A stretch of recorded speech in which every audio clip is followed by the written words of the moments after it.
Hey guys, it's Stephanie Grams, stephaniegrams.com, CEO and founder of the Keepsake Business Industry.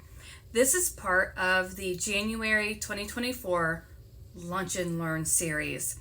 So today I'm talking about create gift sets. Now you might be thinking you're already overwhelmed with accepting orders for maybe memory bears or related animals and things like that, but maybe you want to reduce your time but continue to increase your income. And one way to do that is by offering related services. Remember, we talked about variety. So kind of keep that in mind. And if you don't know what I'm talking about, please go watch all of the Lunch and Learns. There are half a dozen now. So by the time we're done with this series, you should have over 30 Lunch and Learn videos that all build on each other. And if you ever get lost, you want to be on the newsletter at stephaniegrams.com because I will share it there too.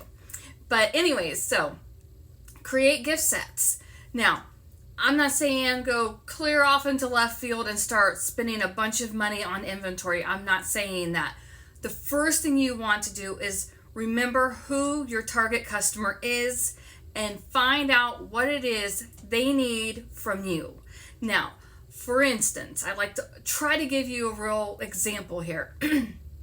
One thing that I like to do is ask my customer, do you need anything else, or would you like anything else created from the leftover fabric from your memory bear? Most of my customers say no, dispose of it as you see fit. That's when I do recycle. I am a green business, and I can teach that to you in the Keepsake Business Academy. So if they respond and say, oh, I don't know, I never gave that any thought, that's when I send them a PDF or link to the additional options that I offer. Now, if you want to know what it is I offer, then you need to be a paying student to the Academy. But think about creating a gift set. What is related to the item you already offer? If you offer personalized ornaments, what can you add? What value can you add to your customer base? One way to add that value is to create a gift set. It doesn't have to be huge, elaborate. It does not have to be $100 gift set. I mean, it can be if you want. And maybe that's what your customers want. But think about that. Now, if you are considering adding a gift set, really know what it is that's going to sell. And how do you do that? Well, you can ask your past customers and your current customers that, hey, here's a prototype of the gift sets I am offering. What is your opinion on this? Is this something that you see as valuable? Customers are usually really honest and say yeah or no. I mean, obviously you don't want to just take one person's opinion, but that's one way to do is reach out to the customers you already have. Now, what if you don't even know where to get the items or what type of gift sets to even offer? Again, the answer to that question comes from the notes that you already took. When I'm hoping that you have a business plan. Again, I teach my students how to write a business plan.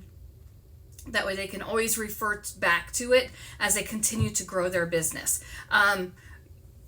You can sit and brainstorm gift set ideas, but again, it starts with knowing who your customers are and what products they might find useful. You can do a Google search. Again, Google results don't know who your customer is.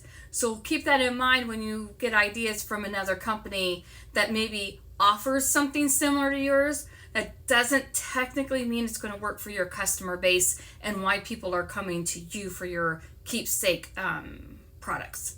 All right, so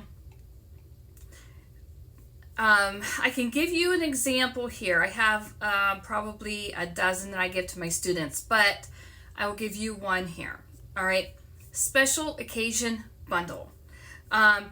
if somebody's coming to you for a special occasion and they want you to make maybe a wedding bear, right? I made a wedding bear. I took the wedding gown of a mom.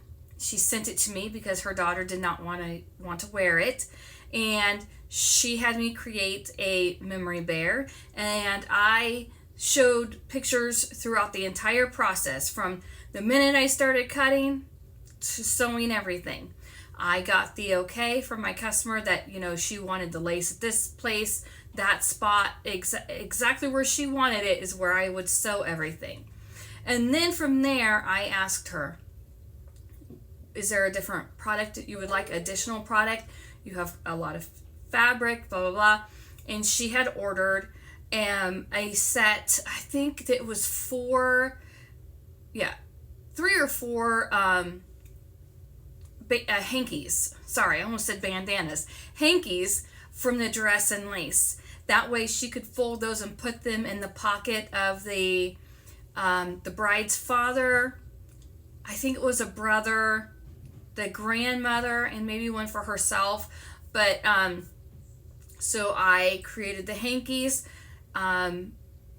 according to the design that we had come up with together, and that was a bundled product. All right. I was not going to offer her an ornament. An ornament didn't necessarily make sense. Now, I did tell her I make ornaments out of fabric, and she can pick a fish, a star, hearts, things like that. But she wasn't really interested in that, and I didn't think that she would be interested in that.